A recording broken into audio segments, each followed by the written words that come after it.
All right, so আমাদের shoot চলছিল। এবার বলি যে শ্যুটটা করছিলাম।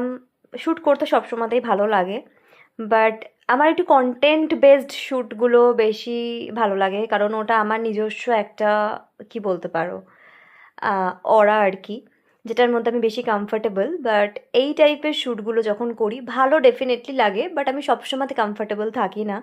আর আজকে না বিষ্ণুপুর কালীবাড়ির মাঠে প্রচণ্ড বেশি ভিড় ছিল, মানে একটা অদ্ভুত কেওয়াস চলছিল চারিদিকে, অত্যন্ত বেশি মন ডাইভার্ট হয়ে যাচ্ছিল। আর আমার যেহেতু ফিজিক্যাল একটু প্রবলেম তো রয়েছে তোমরা জানোই, তো অনেক ক্ষেত্রেই কী হচ্ছিলো, একটু ডিসব্যালেন্স হচ্ছিলো শরীর, আর বেশিক্ষণ পারছিলাম না, একটুখানি টায়ার্ড হয়ে যাচ্ছিলাম। স্টিল আমি চেষ্টা করেছি ভালো করার, কারণ আমার বক্তব্য তোমাকে 10বার টেক দিতে হোক, স্টিল ইটস ওকে, বাট যেন প্রপার বা পারফেক্ট হয়। এনিওয়েজ, আমার এই গাউনটা কেমন লাগছে প্লিজ কমেন্ট সেকশানে জানিও। এটা লাস্ট 6-7 বছর আগে কেনা। আমি জাস্ট দুবার পড়েছি, একদিন 2 ঘন্টার জন্য, আর একদিন বোধহয় 2-3 ঘন্টার জন্য। আর আজকে পরে ফাইনালি শ্যুট করলাম, and I am so happy. And এই কালারটা পারফেক্ট ছিল। স্টিল জানো তো, বিষ্ণুপুর কালীবাড়ির যে মাঠটা, সেখানে একটা সাইডে কাগজ ফুলের বেশ কিছু গাছ আছে, যেখানে খুব ভালো শ্যুট হয়, খুব ভালো। বাট সেইখানে এত লোকজন ছিল, পিকনিক চলছিল, যে আমরা যেতেই পারিনি ওখানে, কোনো আমি শট নিতেই পারিনি, আমরা কেউ নিতে পারিনি। তো এই জায়গাটাতেই মেনলি নেওয়া হয়েছে। আর যে ঘাটের ধারটা আছে সেইখানটাতে, তো সেটার কোনো ক্লিপিংস আমি পেলাম না বলে শর্টসে মানে অ্যাড করতে পারলাম না, ভেরি সরি।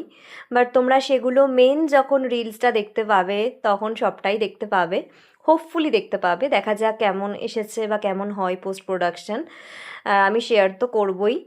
অ্যান্ড সত্যি বলছি, এতগুলো মানুষের এফর্ট থাকে তবেই একটা ভালো রিলস বা ভালো ভিডিও হয়। যে 10 সেকেন্ড, 15 সেকেন্ড বা 1 মিনিটের ভিডিও দেখো তোমরা, তার পিছনে 2-4 ঘন্টার মিনিমাম খাটনি থাকে, মিনিমাম বললাম আমি। বাকি মেকআপ থেকে শুরু করে বাকি সব কিছু তো বললাম না, এডিটের ব্যাপারটা বললামই না। সো ফুল টিম এফর্ট খুব ইম্পর্টেন্ট, এবং টিমের প্রত্যেকটা পার্সনের সাথে প্রত্যেকের একটা ইন্টারাকশন এবং বন্ডিং খুব ভালো দরকার হয়। প্রত্যেকের সাথে প্রত্যেকের ট্রাস্টটা খুব ইম্পর্টেন্ট হয় এই ক্ষেত্রে, এবং সেটা আমাদের মধ্যে সামহাও আছে লাকিলি। তার জন্য সব কিছু ঠিকঠাক হয়ে যায়।